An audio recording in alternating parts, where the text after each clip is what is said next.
चुनाव है, मतदान होने वाले अभी 2 दिसंबर को, तो अब वहां पर कैसे माहौल खराब हो, हिंदू मुसलमान कैसे किए जाए, यही हेतु से, यही सोचकर किरीट सोमैया रिकामा आदमी है, वो महाराष्ट्र का दौरा कर रहा है। मालेगांव जन्म प्रमाण पत्र में अब एक नया मोड़ सामने आया है। जिन लोगों के जन्म प्रमाण पत्र महापालिका तहसीलदार ने रद्द किए, ऐसे 500 के करीब लोग गायब हो गए हैं। उसमें से 2 दर्जन लोग हिंदुस्तान के बाहर निकल गए हैं, ऐसी जानकारी मिली है। यानी वो गायब है, यहां दिखाई नहीं दे रहे। और किरीट सोमैया आकर ये बोलता है कि 2 डजन से ज्यादा लोग फरार हो गए। राज्य सरकार ने जीआर निकाला, तहसीलदार कार्यालय से, तहसीलदार ऑफिस से जिन लोगों के जन्म दाखिले बनाए गए थे उनको नोटिस जा रही है, उनको फोन जा रहे हैं, और ईमानदाराना तौर पर मालेगांव शहर की आवाम अपना जन्म दाखिला जमा कर रही है और रिसीट कॉपी ले रही है।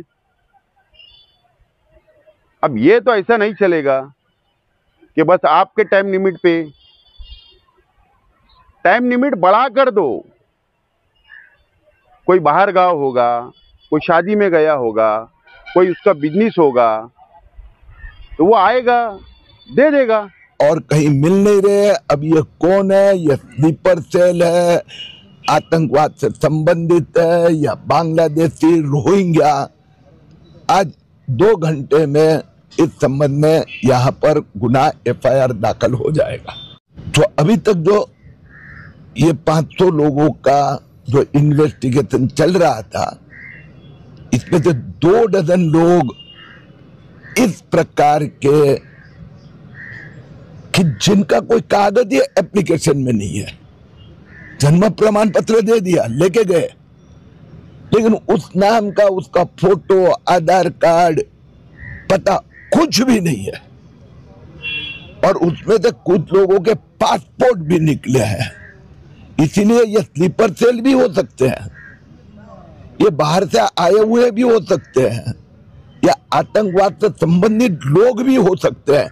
इसीलिए इस विषय पे आज ऐसा निर्णय हुआ कि एक अलग FIR होगी, महापालिका और तहसीलदार ये FIR 48 घंटे में दाखिल करेंगे। फिर पुलिस ने जो होमवर्क किया है उसका एग्जीक्यूशन प्रारंभ होगा। सर, अभी तक कहां तक पहुंची है SIT? अब SIT मूल मुद्दा यही था कि पात्र अपात्र लोग जिनके पास जो कागज पत्र लेने चाहिए वो नहीं थे, ऐसे लोगों ने जन्म प्रमाण पत्र, या जिनको देने का अधिकार नहीं था। तो मालेगांव में तो वैसे देखने जाए तो SIT का काम प्रशंसनीय रहा है।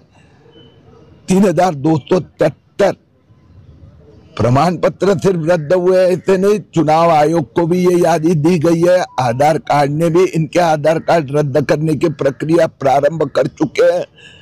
लगभग 50 से ऊपर सरकारी अधिकारियों को आरोपी बनाया, उनकी गिरफ्तारी हुई।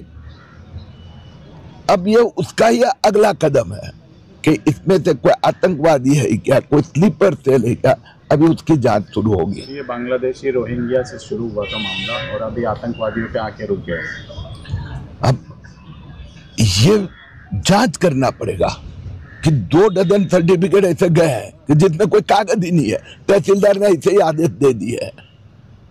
तो कौन है वो, चेहरा ही पता नहीं है अभी तो। गलती तो सरकारी अधिकारी है ना। तो 48 अधिकारियों पे कार्रवाई हुई, गिरफ्तारी हुई। राष्ट्रीय सुरक्षा के प्रश्न पे कोई समझौता नहीं होगा।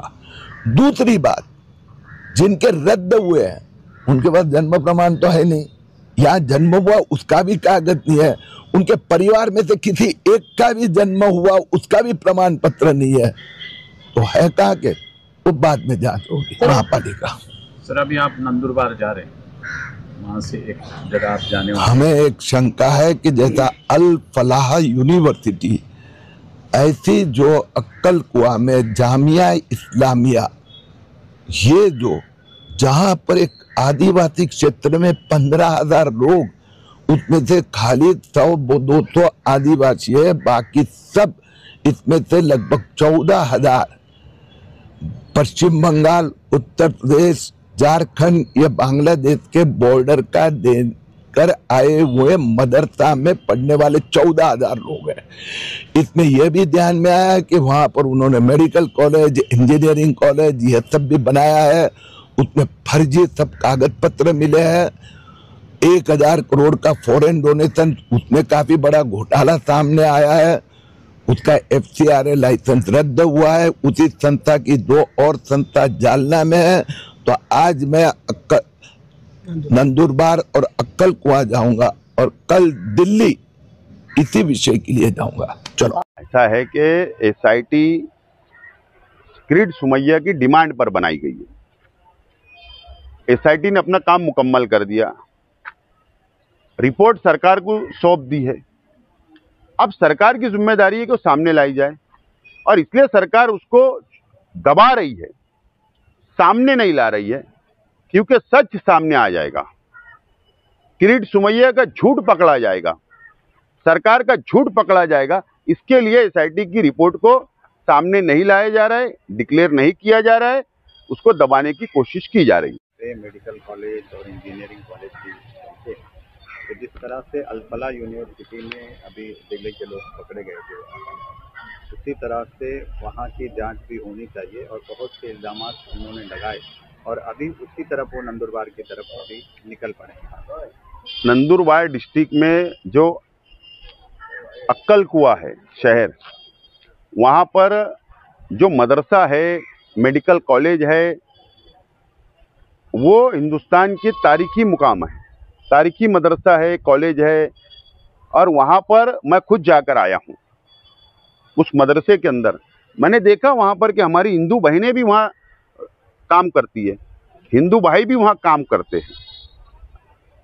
जो ज़मीन के ऊपर मदरसा बना है, कॉलेज बनी है, ये आदिवासी भाइयों की कोई ज़मीन नहीं है वहाँ पर, ये सब खरीदी हुई ज़मीन है, मेरी मालूमात है।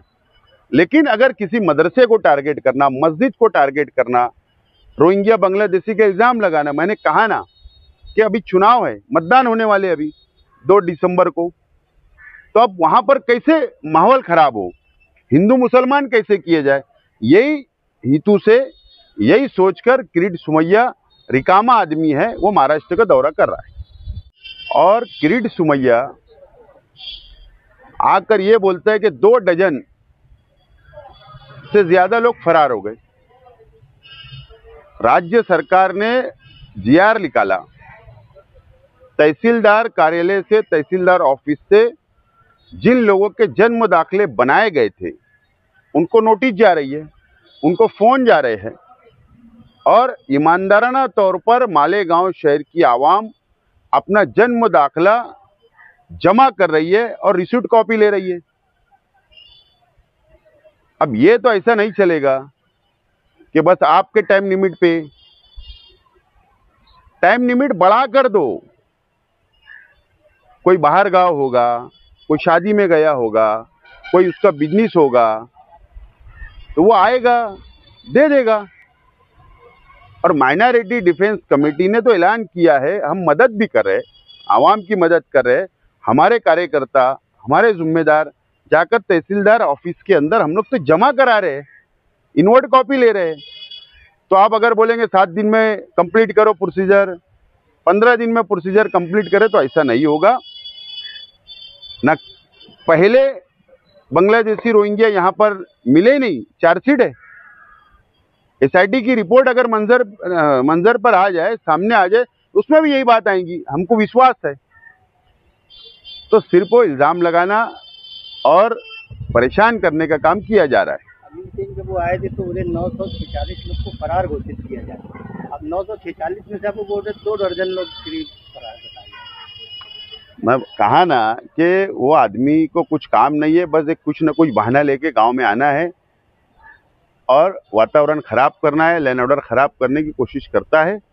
और हमने अभी एडिशनल SP साहब जो SIT के सदस्य सचिव है, उनसे रिक्वेस्ट किया है और अभी हम तहसीलदार से भी रिक्वेस्ट करते हैं कि जो लोग नहीं आ पाए आप उनको फ़ोन करो, वापस एक नोटिस दो, वो ज़रूर आकर जमा करा देंगे। टाइम बढ़ना चाहिए।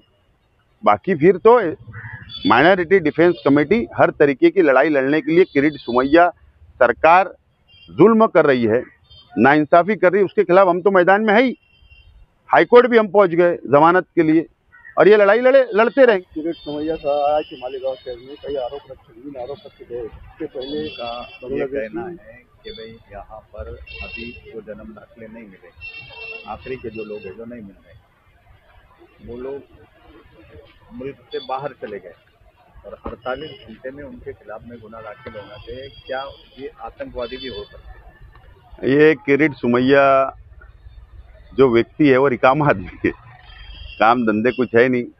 बीजेपी ने एक काम दे दिया है कि आप जाओ महाराष्ट्र में और माइनॉरिटी और मुसलमानों को परेशान करो, इल्ज़ाम लगाओ। इस तरीके से उनको काम बीजेपी ने दिया है। और किरीट सोमैया, हंसी आती है मुझे तो कि बोले वो देश छोड़ के भाग गए। अपने आप को भारतीय जनता पार्टी बीजेपी दुनिया की सबसे ताकतवर पार्टी मानती है। हमारे देश के पंतप्रधान नरेंद्र मोदी जी को बहुत पावरफुल नेता मानती है। तो सरकार कोई दूसरी पार्टी की नहीं है, देश में बीजेपी की सरकार है। कभी बोलते घुस गए बांग्लादेश वाले, रोहिंग्या घुस गए, फिर तुम्हारी सिक्योरिटी क्या कर रही थी, तुम्हारी यंत्रणा क्या कर रही थी, तुम्हारी सरकार क्या कर रही थी? आप बोलते भाग गए, तो तुम्हारी सरकार क्या कर रही थी, तुम्हारी यंत्रणा क्या करी, क्या फेल हो गई क्या? बीजेपी ने कबूल कर लेना कि हम फेल हो चुके हैं, हमारी यंत्रणा फेल हो चुकी है, हमारी सरकार नाकाम हो चुकी है, ये ऐलान कर देना, उसके बाद मुसलमानों पर इल्ज़ाम लगाना। तो ये आदमी को सिर्फ कॉरपोरेशन, महाराष्ट्र के अंदर जो लोकल बॉडी के इलेक्शन चल रहे हैं, वो टारगेट दिया गया है कि मुसलमानों के खिलाफ बोलो और वोट बैंक की राजनीति करो और जीतकर सत्ता पे आओ। इसके लिए काम दिया गया है, रिकामा आदमी है, उसको काम दिया गया, वो आता है।